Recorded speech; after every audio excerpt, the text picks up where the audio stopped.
Hi, everyone. Thanks for joining us today for the maternal health conditions of participation for prospective payment systems and critical access hospitals. Emily Kopic and Katie Morgan are going to be our presenters today. My name's Grace. I have my camera off right now just to kind of help with everything. If you have any questions, feel free to put them in the chat. And I've also allowed you guys to use your mics. If you have a question, just raise your hand and we will get to you. All right, thanks, Grace. Hello, everybody.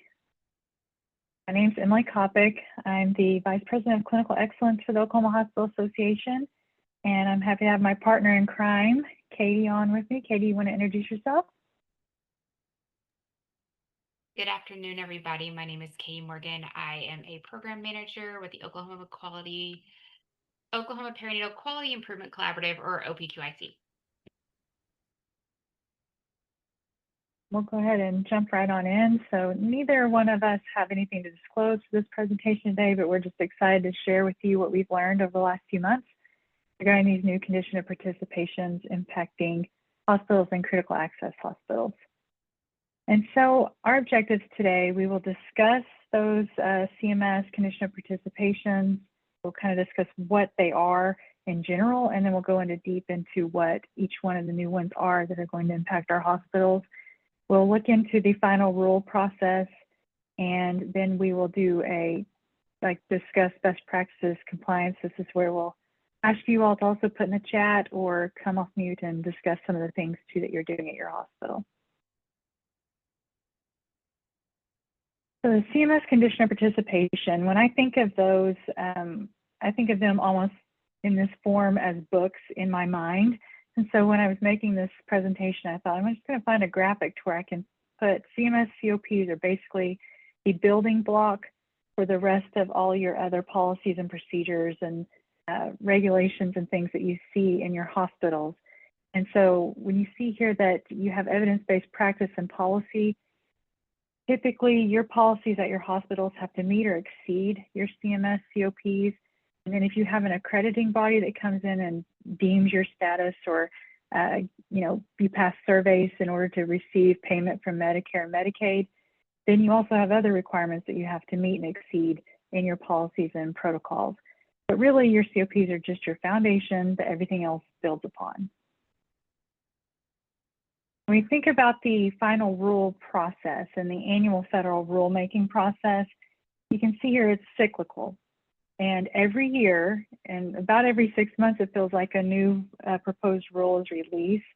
And there are several. I mean, there are for inpatient, outpatient, long-term care, psychiatric care, rehabilitation, etc.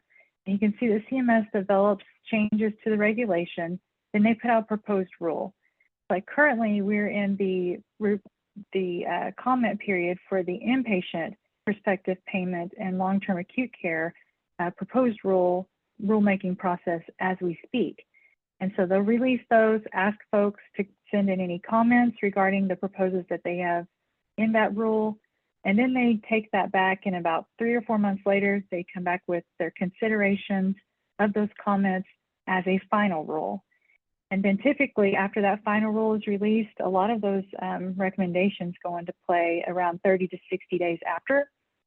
So what we're just talking about today actually came out in the outpatient payment perspective program final rule back like last October. And so some of these things, they allowed hospitals to have a little bit of time to get them implemented. But some of them, like you'll see Katie and I talk about later on, they put a lot of the heavy hitting ones that are, kind of hard to get implemented and make sure you have all your ducks in a row first to be implemented, rather than some of the easier ones I felt like were put in at the end. But I just want to give you guys an idea of how all this rulemaking process goes into play.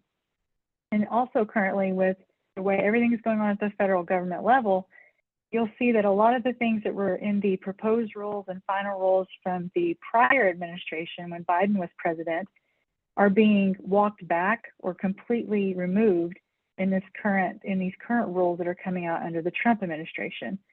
So sometimes you see things come and go, but I can see these COPs, especially when it comes to maternal health, those are big priorities for both administrations. I don't see them going anywhere anytime soon. for the 2025 OPPS final rule, they updated condition of participations for the hospitals and critical access hospitals, really with the goal to protect the health and safety of pregnant, birthing, and postpartum women. And so, like we've said before, these impact both your hospitals with and without obstetrical units. It was a little strange that a lot of more like inpatient type requirements were put into this outpatient prospective payment rule. Typically, it's pretty well kept separate, but this last year we did see them sneak some things in that were even more inpatient-like on this outpatient rule. So starting with the first requirement for the critical access hospitals and hospitals with and without. So this impacts everyone. It's effective July 1, so not very long. They're updating the emergency services CoPs that will, let me go to the next slide and I'll just jump right into that, that will have hospitals be required to show their protocols that are consistent with the scope of services offered. And they need to have an evidence-based guidelines of care that backs that. And so they specifically called out OB emergencies, complications, and immediate post-delivery care in that final rule. But this doesn't just stand for OB, but that does make it a little bit different for those hospitals that do not have a birthing unit. They need to take into consideration if they have policies and protocols in place for these OB emergencies. They also need to see policies and protocols in place for your other treatment options like stroke, heart failure, MI, things like that, that you also see in the ER, but they really honed in on the OB, emergencies, complications, and immediate post-delivery care. And so being able to take those policies and procedures and link them directly back to your evidence-based practice or nationally recognized sources are going to be key to meet those requirements. Also effective 7/1 of 2025 is you need to have readily available equipment, drugs, blood or blood products, or biologicals that are used to treat emergencies in your emergency department. A lot of us already have this. Critical access hospital COPs already had this as well around equipment and supplies, but this is thinking more back on those lines with thinking of those maternal health and obstetrical emergencies that we could be having. They're going to be looking at this in both critical access hospitals and hospitals with and without birthing units. So if there's any special type of medications or equipment that you might need to have on hand to handle those type of emergencies, that is where this will come into play and may be a change for your hospital. Another thing that was interesting is that they put that every hospital room needs to have a call-in, or emergency department room needs to have a call-in system. I think we can all say that we have that pretty well covered. Hey, Emily, Dana had a question. Yeah. She has her hand raised. Oh, go for it. So about the policies. So Ascension and Oklahoma is really looking into this, and because we have non-delivering hospitals and hospitals. And my question is, because CMS doesn't say what needs to be in the policies. So like, could I take my OB policies that are system-wide, but really just affect 3 of our hospitals and just add a blurb for the emergency rooms? Or, because we already have the postpartum hemorrhage, the severe hypertension, and all those policies in place for OB.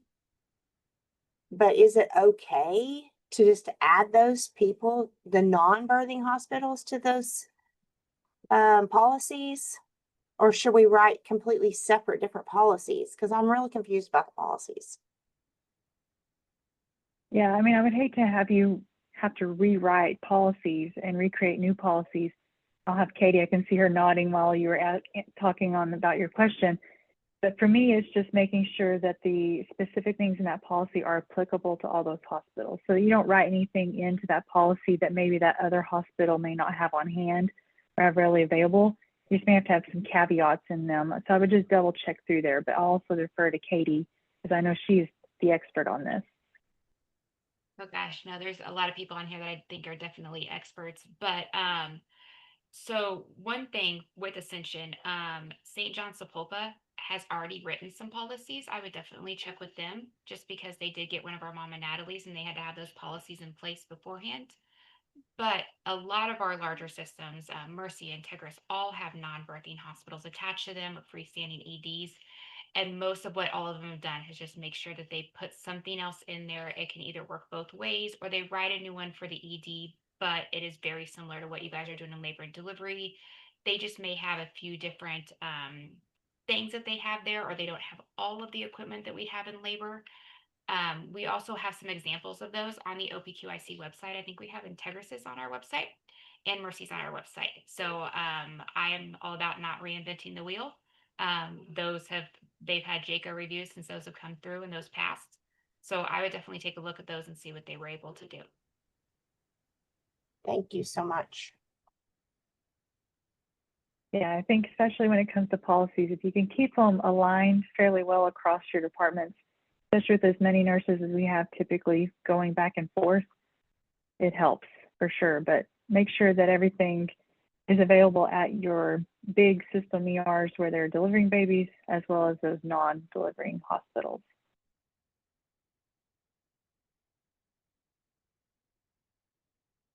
Another addition to the emergency services condition of participation is that not only will we need to develop those policies and procedures like you're mentioning, Dana, but then we will have to show that we train the applicable staff at least annually on those protocols and provisions. And so what the COP actually says is that the governing body must identify and document staff to be trained. That is something that I'm speaking to some of the quality folks that might be on the call, or the chief nursing officers if they're on. This is something that you can take to your board and say that there's a new condition of participation, and you can have them delegate that identification of appropriate staff to someone, either the nurse manager or, it could be the quality leader, clinical educator, someone like that, to determine who that applicable staff is. I know that some boards may not understand who would need to be educated, but they ultimately hold the responsibility to make sure that we're holding and educating our our caregivers to these new policies and procedures. The other thing about the staff training, it needs to also align with what you're seeing in your quality assessment performance improvement programs. And you have to ensure that you're capturing that who's been trained and when. So if this is done through your LMS modules or something online, or if it's done through an in-person training, we must keep those documents as far as who attended the trainings. And so that's something else to consider when you're looking into those new policies and procedures and establishing the staff training. And so you can see how I feel like these first three that we've already covered are pretty heavy and take a lot of lift in some instances to get everything updated for each hospital, plus also get everybody trained by July 1, when a lot of this wasn't really finalized till the end of last year.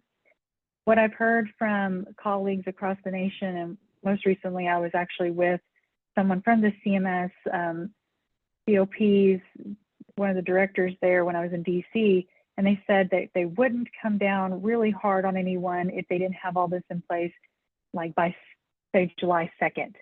But they want to see that you're making concerted efforts to get everything into place in a timely fashion.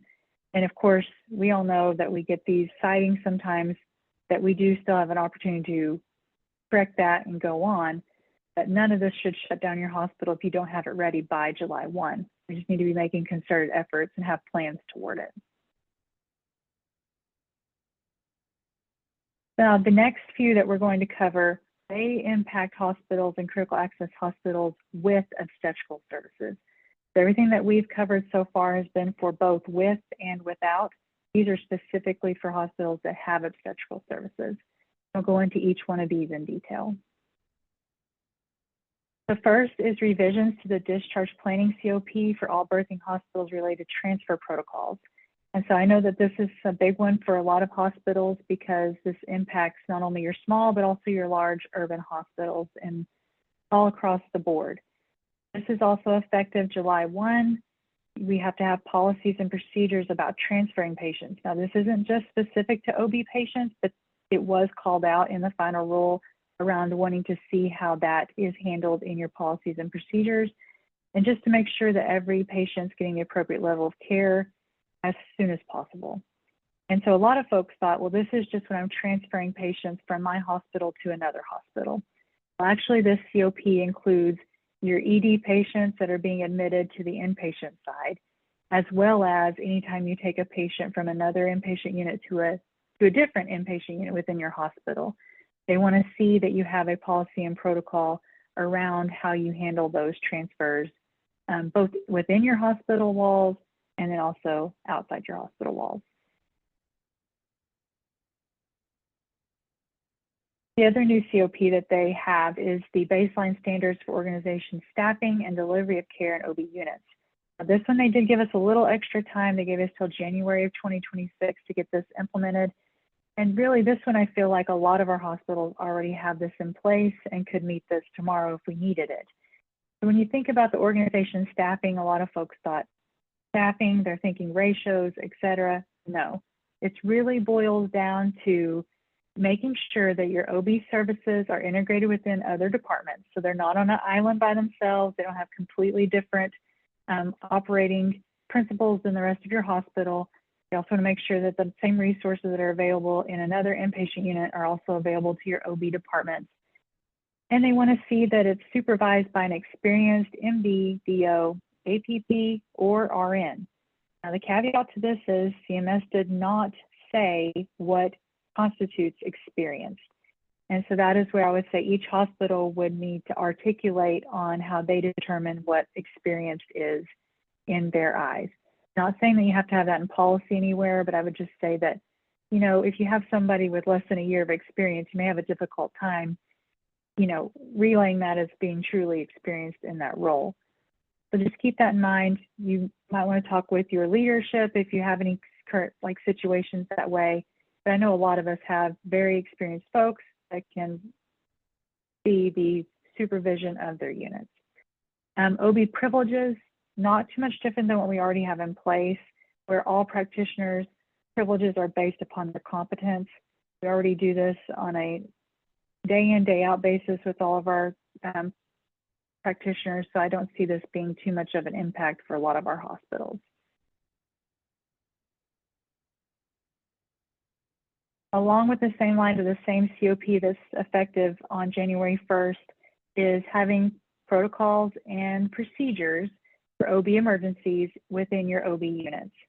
And they want to see that linked back to those nationally accepted or best practices and those guidelines. And then they also link back into seeing that you have readily available cardiac monitors, fetal Doppler, and a call-in system. So thinking about that, a lot of your things that are readily available, not every room may have a cardiac monitor, but if you have a crash cart on your unit, that would suffice to meet this measure. I know a lot of places say that if you can get to something within 5 to 10 minutes, that is considered readily available.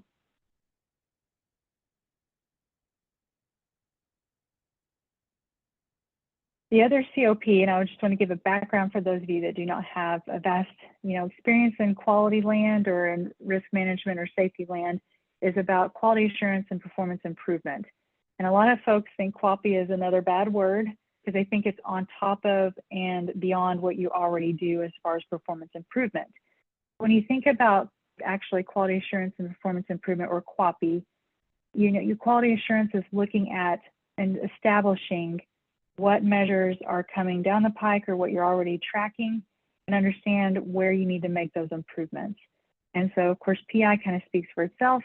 It's all the work that you're already doing to make things and outcomes better for your moms and babies and your other patients across the board.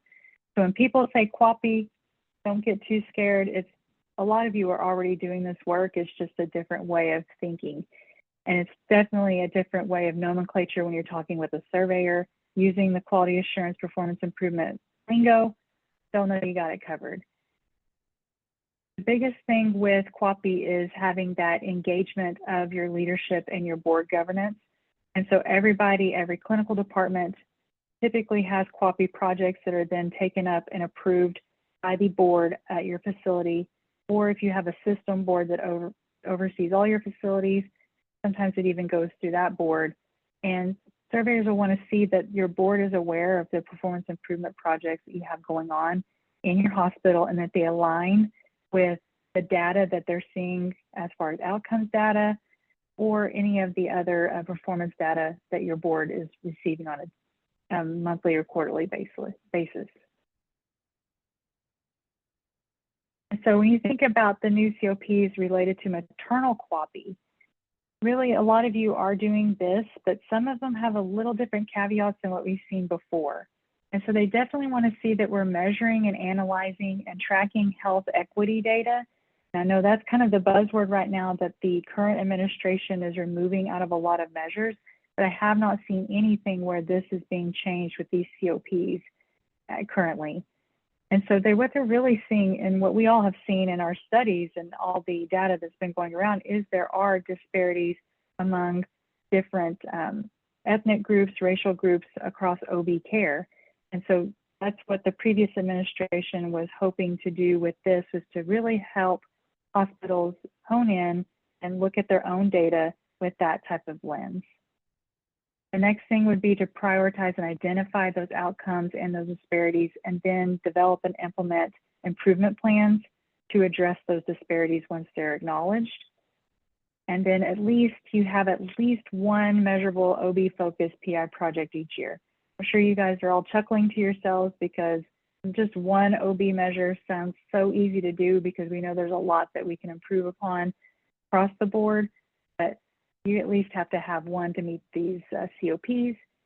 And the biggest thing for me that feels like it's a difference from what we've seen prior and in other QAPI COPs is that they want to see that you've incorporated your state or local maternal mortality review committee data and those recommendations into your QAPI program. And so if you're not sure how to find that maternal mortality review committee data, I know Katie and OPQIC have that on their website that you can go out and view that there as well. I will say, if you're from a smaller hospital and what you're seeing, your outcomes isn't directly aligned to what is being shown in the maternal mortality review committee data, then you could also just speak to that and say, yes, we reviewed that, but our outcomes and the things that we wanted to focus on are because of X, Y, and Z. A lot of times surveyors would rather you be working on something that is truly an identified need in your hospital versus something that isn't, because we all want to make sure that our PI is meaningful, especially to our frontline. The OB staff training, once again, this is effective January 1st of 2027, so they gave us a lot of time to get this into play. And this is where the governing body once again has to identify and document which staff must complete this initial and biennial training. The same thing applies here. You can take this to your board and ask them to delegate this to another appropriate individual or leader within your facility, as long as that's captured in your board minutes and you can speak to that. Most surveyors will have no issue with that. You just have to make sure that if you do delegate that task, that's captured somewhere in minutes. They also want to see that they understand what the evidence-based practice and protocols will be for the OB training, and ensure that your QAPI is helping to inform those trainings as well. They also want to see that the initial training is included as new staff orientation, or as people come on. Same thing, very similar to what we saw with the ED staff requirements. They want to see that we can articulate the standards and the sources for our training and for our policies and procedures. We must capture who has received that training and when.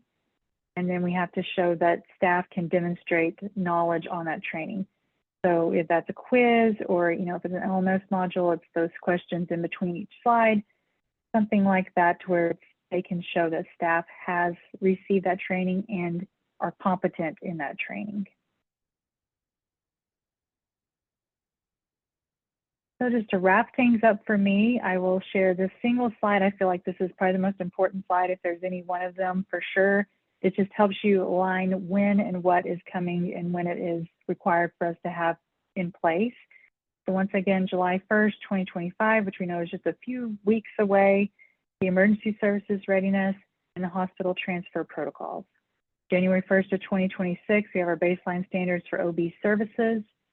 That is minus those staff training requirements because they did give us a little extra time till January 2027 to get our CoP and our OB staff training requirements completed.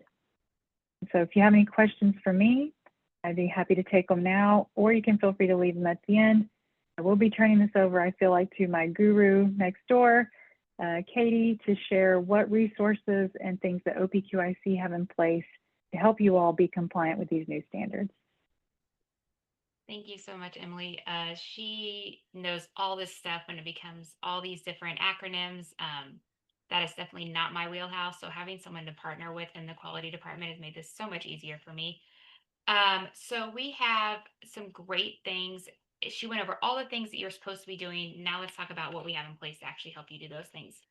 So before we start, I know quite a few of your hospitals have already started on this work, and you've been, working with us and working with your hospitals and your EDs. So if you could come off mute or type in the chat what resources you have found to be useful or helpful, because I'm sure there's many out there that I haven't even tapped into.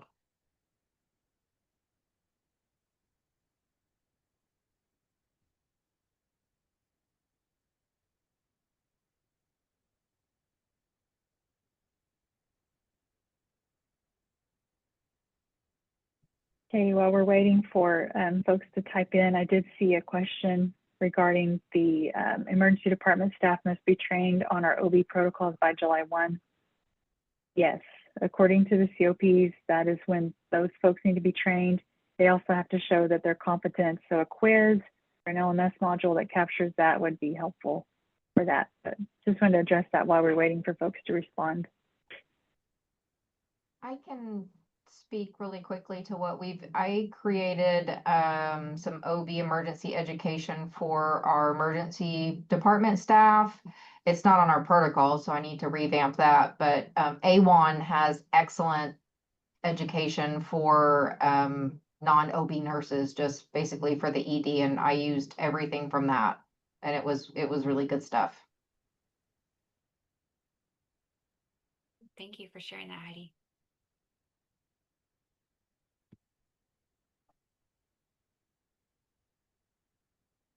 All right, well, I will go on with what we do have in place. If you guys come up with anything, please let me know. Katie, Yep. real quick, sorry, there's another question in the chat. Is LMS okay, or do they have the same simulations? The LMS It system did. you guys are using for your hospital? That was Yeah. a question from Dana. Dana, do you have any more to that? Like, so we sent out to all non-OB providers education in our LMS system about the non-OB practitioner education for OB services. Do they have to have simulations too? That was a question that I was asked. Or is it just, does it define education, I guess? What I've seen in there, and Emily, definitely tell me if I'm wrong, they are really broad and vague in a lot of these. But what I have seen is that they are recommending simulations and some form of teach back almost. So how are you knowing that they know this knowledge? They're reading it, but are they taking a test at the end that they turn back into you guys? Are they attending a simulation to actually practice these things? Okay. So that's the stuff that they're going to ask. Yeah, you're right, Katie. They don't really call it out necessarily, but we will have to show that we tested our staff on what they've been trained on. So if that's, like she says, simulation where we can mark and say, yes, they completed the simulation appropriately. If there's a quiz at the end of the LMS that captures that they have understanding of what they just read or learned, that will meet the COP as well. Lindsay Brown just said they also must have multidisciplinary drills. Is with Integris. Integris just did some multidisciplinary drills at their Southwest location with one of their Mama Natalie's. I heard wonderful feedback from the people putting on the drills in their ED and how they felt they learned and enjoyed it. Like the pictures looked like they were having a really good time doing it. And so Lindsay may be a great resource also to give you an idea of some of the simulations they were doing at that time. We do have another question from India. Does the debrief after the drill count as the teach back? If they I would say that if you can, go ahead, Katie. No, go ahead. I would say that, when typically they want to make sure that every person, so if you can capture that every person that attended the training had some portion in the debrief and, shared or did anything in there, that's what they're going to be looking for. When surveyors come and they pull HR files or they go through the HR file, they're looking for, whether it's a quiz or a checklist, because they'll want to see Emily Kopic, RN for whatever unit and whatever competencies that they have there. So that's something to keep in mind. You just have to be able to show that that person did attend and that they participated either in the simulation and passed, participated in the debrief, and, questions were addressed, etc. You just have to show that they have what they learned, they are able to apply it. Heidi Gilbert also said in the chat, I would love if we can combine resources so we're not all reinventing the wheel. I 100% agree with you with that. On our website, anything that has been shared with me that people have told me that they really liked, I've put on the OPQIC website. These next couple of slides that are also going over the resources that I found to be most helpful are also all on our website. At the end of this webinar, we will post all these slides and the recording on that website. So I don't want you guys to have to hunt to a bunch of different places. No one else has time to do that. So I try to put everything else in one spot for you. So also, if you find resources that I don't have on there, please let me know. And I will add them to our website. So we can definitely make sure that we're adjusting that however we need to. All right, so going into the resources we have found to help support the hospitals and what you guys are doing to meet these requirements. So like I said, the OBQIC website, we have the OB Readiness and the ED initiative that we actually started before these new guidelines came out, and then this just played beautifully into doing that. So lots of different things on there. It is broken down to ones that will help the CMS requirements and ones that are just good to know.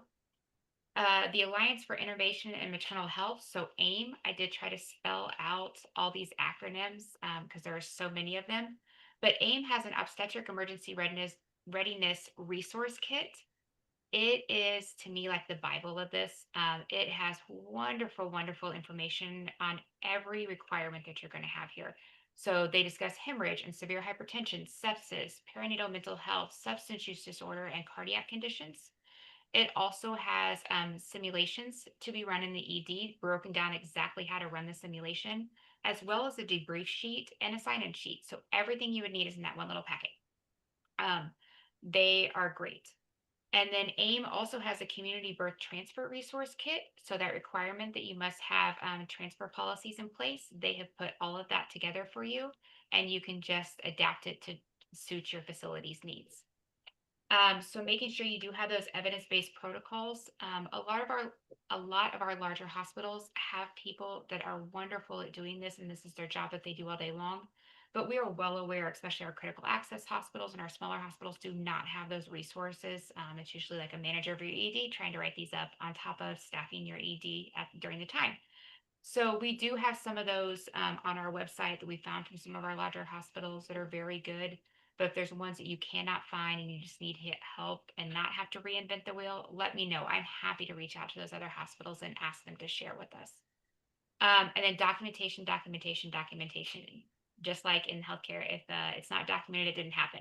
So make sure every training that you guys are doing has some kind of component that you guys are documenting that the training was done and that they learned something in it. So anyone that comes to a simulation, make sure they're signing in and you're getting that into their individual employee files. This just shows this is a screenshot of our OB readiness resources that we have. So it is broken down the OB readiness and the ED resources. AIM did a community of learning webinar about a year ago that had some really good information. But here in a bit, I'll tell you about a new one that they're getting ready to do. OB readiness workshops. So we do workshops and have information on those. I'll talk to you guys about those shortly. And then the hospital and CAH conditions of participation updates. And so that's where we're putting anything, any webinar I attend, Emily attends, and they let me share the information. I'm trying to put it into one place for you, so you do not also have to attend all those webinars. This is one of the big things that they're pushing in all of the education going forward is screening in the emergency departments. That is the big one that they are hitting when they get there. And the thing to ask is asking all of your patients of childbearing age if they've been pregnant in the last year. So a lot of our hospitals are really good about asking 6 weeks. That's what they consider their postpartum time. But we are seeing women that are coming in even 6 months out that are having cardiac conditions, pulmonary conditions that go back to their time during delivery. There's just different ways we need to look at those patients, different differentials we need to look at if they've had that baby in the last year. So just kind of switching up and, putting up a flyer, please let us know if you delivered a baby in the last year. If you've been pregnant in the last year, however you guys would like to word it, because even our moms that, have had a miscarriage or a stillbirth, we definitely want to be taking care of them in the exact same way. And this flyer is on the ACOB website on their OB emergencies for non-obstetric settings that they have. So you guys can just copy and paste it right off of there as well. Education, OPQIC has hosted 6 A1 obstetric patient safety or OPS workshops. I know quite a few that I'm seeing on this call have actually been in our workshops, and we loved having you. So we were able to train 124 participants from emergency departments, EMS services, critical access hospitals, labor and delivery units, and even some of our community agencies. We plan to do more of these. It is an all-day 8-hour workshop with a lot of hands-on simulation drills. And so they just released a new version, June 1, and it has a lot more ED focused simulations. So a lot of the education was very ED focused before, but they've now upped that and made the simulations very ED focused as well with a lot of the feedback we got in our previous workshops. So we are planning to do more of those. I will make sure that I send out anyone that's ever does anything with me, OBED, you automatically get added to my distribution list. So once we have those dates in place and those locations in place, I will make sure I send those out. The class normally costs $120. We are hoping to get money again, a grant to be able to cover that for everybody. We've been able to cover that in the other 6 ones that we did. So that's also huge. We usually charge $20, and that's just so we can provide lunch for the day so no one has to leave. A1 does have an organization, an education, the Perinatal Orientation and Education Program that is really good to look at just to give you an idea of some educational things to do with your staff. If you have staff in labor and delivery or any maternal child services, and you guys are part of OPNF, so the Oklahoma Perinatal Nurses Forum, we hold a boot camp twice a year that's 5 days long. We cover pretty much everything that's covered in the Perinatal Orientation Education Program. We have added this last year because of these conditions and requirements that we give learning objectives for every one of our presenters. And then we do a 2-question quiz after every presenter. So that is the teach back for your new nurses. So your new nurses that have come through boot camp have already hit the requirements that they need for your OBs. You can also send experienced nurses to that. It is a great way to get refreshers and hear the newest things coming through. So if you've not gotten that information from me, it's on our website, and registration just opened last week. I talked about the A1 obstetric patient safety workshop. HealthStream, if you guys do have HealthStream in your system, they do an OB essentials and safety simulations. And that also covers your ED essentials. So that is a wonderful package to add on to your HealthStream if you guys are able to have that for teaching. And then, like I said, AIM does the OB simulation scenarios for emergency departments. So if you're like me, I love doing scenarios, but I cannot come up with the stuff in my head. So they have done that all for me, and I just have to read off a piece of paper. So emergency drills and simulations, very important. And then 24/7 coverage. So make sure you support continuous availability of a qualified OB provider. That means they do not have to be in-house, but know who your phone a friend is at 2 o'clock in the morning when those EDs that are out there need help. If you have a large, a partner hospital that has EDs on or OBs on staff, that's great. If not, what is your closest birthing center? How do you get in contact with them? What can they do to help you in the middle of the night? And then there you go. So this is the summer learning session that AIM is putting on. They just announced this. So this is obstetric readiness in the emergency department. It's going to be a summer sprint. It is broken down into 5 different sessions, which has wonderful information. They're going to go over that toolkit they have a lot and how to use it to meet these requirements. When you register for it, it registers you for all 5 of these. If you cannot make them, that's okay. I still recommend registering. At the end of those 5, they will send out all the recordings and all the slides. We will also have those all posted on the OPQIC website, so you're able to access those for your staff for education. Hey, Katie, there was a question in the Q&A. Do you recommend CAH purchasing an infant warmer if they don't have one? That's a great question. Quite a few of our hospitals have purchased that infant warmer, and that is where they keep everything. It is kind of their spot that they keep all of their OB stuff that they would need. It is nice to have. If not, you're trying to find a way to warm that baby. You're not able to. You can monitor their temperature a little bit more closely. So I can't say you have to purchase it, but it would be a nice piece of equipment to have. So. But a lot of the hospitals have used that. They just put everything like on toolboxes or in bins on there that they would need. And someone knows if something does happen, you have an infant coming in to deliver, someone just goes and gets just that warmer and runs it into the room and have everything that they would need for that time. Let's see, summer sprints, we got those. And then the last one. So this is what I was talking about. ACOG did put out after AIM their obstetric emergencies for non-OB settings. So ACOG is the American College of Obstetrics and Gynecologists. This is if you're trying to provide this information for your providers, they are more likely to go to this website and get information than they would to our AIM website. It's pretty much standard across the board. They're saying the exact same information, just in a little bit different way for our providers to have, but lots of wonderful information there as well. And then our Society for Maternal and Fetal Medicine and Association of Women's Health and Obstetric and Neonatal Nurses also just have really good guidelines and best practices for what to use when you are trying to write those policies. So for the CoPs standards that Emily discussed, some of the examples of places to get information for those is our CMQCC. That's a California Maternal Quality Care Collaborative. They are wonderful, have amazing research on their website. And then our Agency for Healthcare Research and Quality. By participating in your state's perinatal quality improvement collaborative, and our initiatives that we roll out and any of our QI stuff, that hits the requirement for the COPI. So if you're not already working with us on something, which I think I'm looking at all the hospitals here, they've worked with us on teen birth. We are getting ready to roll out our substance use disorder and perinatal mental health bundles.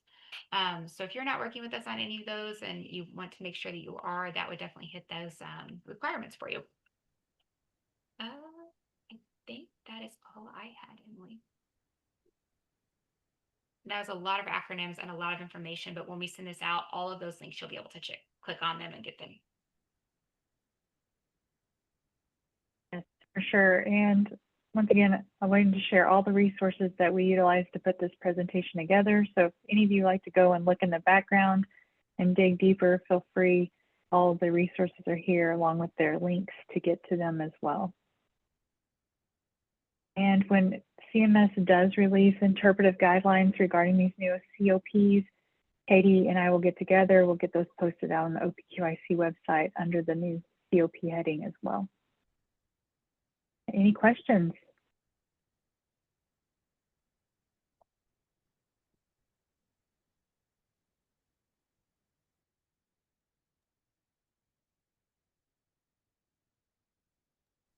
It doesn't look like it. We'll give everyone a minute or two to get any more questions in that they may have. And if there aren't any, we will see you guys next time. Thank you. Thank you all.